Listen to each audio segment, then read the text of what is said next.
खुलुमबाय जोंनि बर' हारिनि गासिबो रायजो राजाफोरखौ आंनि गोसो गोरबोजों अननाय आरो सिबिनाय मान बावहरबाय जोंनि बिएम सोदोब चेनेलाव दिनै जोङो गथ'फोरखौ मोनबाय PNS बसुमतारीखौ दिनै जेसेबांखिनि जोंनि बे मिशन एबा खामानि मावनायाव जेसेबांखिनि बोर सारस्रि हरबाय बा मदद खालामहरबाय बैसोरखौ गोसो गोरबोजों आं अननाय आरो सिबिनाय खेबसेबाव आरो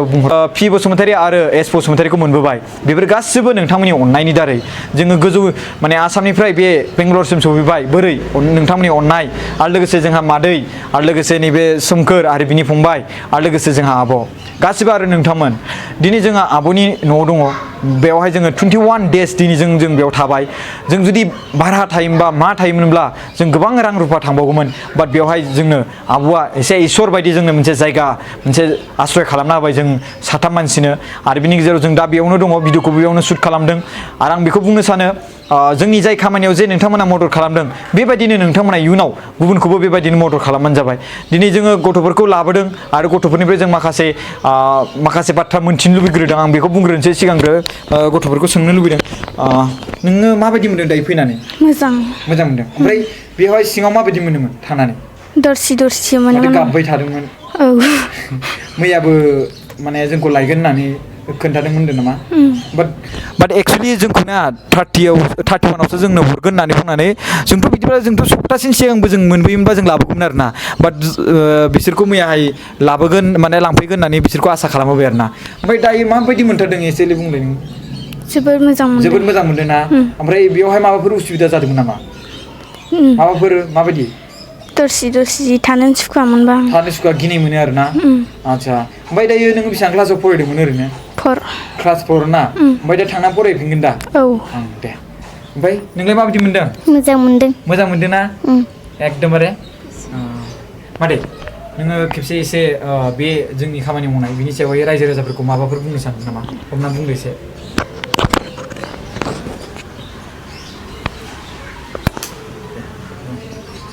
आं रायजो राजाफोरखौ खुलुमबाय आं रायजो राजानि अननायनि गेजेराव आं बेहाय सफैबाय आरो आं गथ'फोरखौबो मोननो हाबाय रायजो राजानि अननायाव बेनिखायनो आं रायजो राजाखौ हाजासे हामबाय होनो आंनि गोसो गोरबोजों दायो जोङो ओंखारलांसिगोन जोङो गथ'फोरखौ लानानै बेहायबो बेनिखायनो रायजो राजानि हेल्प होनायखाय मदद खालामनायखाय आं गथ'फोरखौ मोननो हाबाय आरो आङो दा आंनि गोसो गोरबोजों खुसियै आं गथ'फोरखौ मोननो हाबाय आरो आं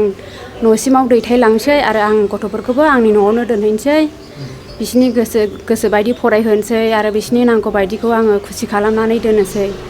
बेनिखायनो आं रायजोफोरखौबो हामबाय होनबाय आंनि गोसोजों बेवहाय नैबे गेजेराव जोंनि बेवहाय बेंगलराव फैनायावहाय नोंथांमोना जेरै मदद खालामदों जोंनो जेनेबा बेसिम फैनायावहाय थिग बेबायदिनो जोंनो बेवहाय जानाय लोंनायनि थाखाय मदद खालामनाय माखासे थानायफोरनि मदद खालामनाय जोंनि माने हरफ्राव जेरै दा बेवहाय बेंगलराव एसे गोजांनाय जायो बे समाव जोंनो माने ब्लेंकेट बायदिसिना होनानै जोंखौ मोजां फेसिलिटिसै जानाय लोंनायजों मावा दाङा जोंखौ जानो होबाय बे जाबाय जोंहा आब' स' आब'आ माबा मोनसेफोर रायजोफोरनि थाखाय माखासे बिथिङाव बिनि सायाव माने मेसेजफोर खौरांफोर माखासे बाथ्रा जाहाथे गुबुना इन्सपायार जायो गिबियावनो आङो बयखौबो रायजो राजाफोरखौ आंनि गोसो गोरबोजों आङो खुलुमनाय आरो बावहरनाय थाबाय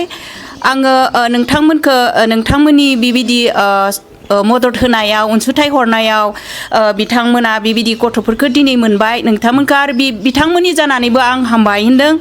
आरो बे मिशनखौ साक्सेसफुल खालामनो थाखाय गोबां आर'ज खालामना होबाय बिथांमोनखौबो आं गोसो गोरबोजों हामबाय होनदों आरो बेबायदिनो जोंनि बर'आ जेरै आंनि जि फंबाय प्रकाश नार्जारीखौल' बेबायदि सहाय होदों आरो बे गुबुनखौबो बेबायदिनो सहाय होबाय था अनलाय जोंनि बर'फोरखौ बयबो बेबायदि दुखुआव गोग्लैनायफोरखौ बेबायदिनो अनसुंथाइ हर आरो सहाय हरोब्ला गोबां बिदि जोंनि बर'आ जौगालांगोन आरो बेबायदिनो अनज्लायबाय था जेरै दायो प्रकाश नार्जारीखौ जेरै अनसुंथाइ बिनायाव नोंथांमोना हरबाय अनसुंथाइखौ बेबायदिनो गुबुना बेबायदिनो प्रब्लेम जायोब्ला नोंथांमोना बेबायदिनो सहाय हरबाय था आंनि गोसो गोरबोजों बयखौबो खुलुमनाय आरो बावहरनाय थाबाय थेंक इउ गासिबनिसिमबो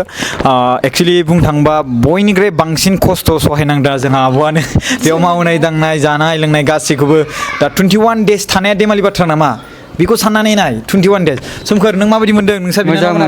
मोजां मोनदोंना आच्छा जोङो बेखिनिखौनो बुंनोसै आङो गोसो गोरबोजों जोंनि बर' हारिनि गासैबो रायजो राजाफोर जायफोर भिउवार्सफोर नोंथांमोना जुदि बे चेनेलखौ फार्स्ट गिबि नायदोंब्ला नोंथांमोना चेनेलखौ साबस्क्राइब खालामनो हागोन लोगोसे आं दिनै जिखिनि मिशनाव फैदोंमोन जिखिनि थांखि लानानै फैदोंमोन बे थांखिया दिनै जाफुंहांबाय बाट बेखौ आं बुंगोन जाफुंजोबथ'वाखै मानो होनबा जेब्लासिम गथ'फ्रा सहैगोन न'सिबांहाय अब्लासो दा बेवहाय आं जास्ट मोननायखाय नोंथांमोननो गोसोआ गोजोनथों बे हिसाबैसो आं बे बाथ्राखौ दायो बे भिडिअखौ बानायनाय जादों गथ'फोरनि महर मोखांखौ देखायनो हाला बिकज रुल एन्ड रेगुलेसनखौ जों फालिनो गोनां जादों नङाब्लाथाय बेवहाय आरो नामफोरखौबो जों बुंनो हाला दा जोङो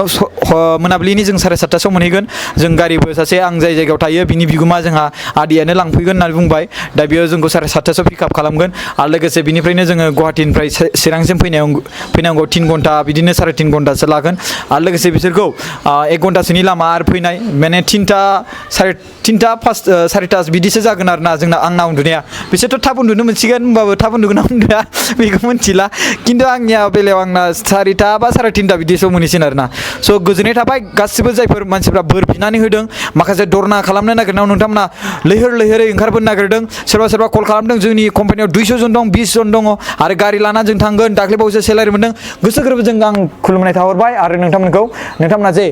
बै समावहाय दरना होनायमोनब्ला अब्ला नोंथांमोना ओंखारबोगौमोन एक्सुवेलि बे बाथ्राया दरनासिम थांनायनि जेबो गोनांथियानो गैखायामोन बाट बिथांमोना खालामनायनि लामायाव जिखिनि माने लामा लादोंमोन बिथांमोना 4 मान्थस बा 4 दान अब्ला जों बेखौ सुखुवाखैमोन जायनि जाहोनाव जोङो रुल एन्ड रेगुलेसनखौ फालिनानै बै दरनाखौबो होनो नागिरदोंमोन जोंबो ओरैनो जाला माला दरना होनो नागिराखै ओरैनो खुगा दरना होनबानो जाया जोंबो बेयाव रुल एन्ड रेगुलेसनखौ फालिगौमोन स' थेंक इउ स' माच गाइस खुलुमबाय थाबाय बयखौबो जय बर' हारिनि जय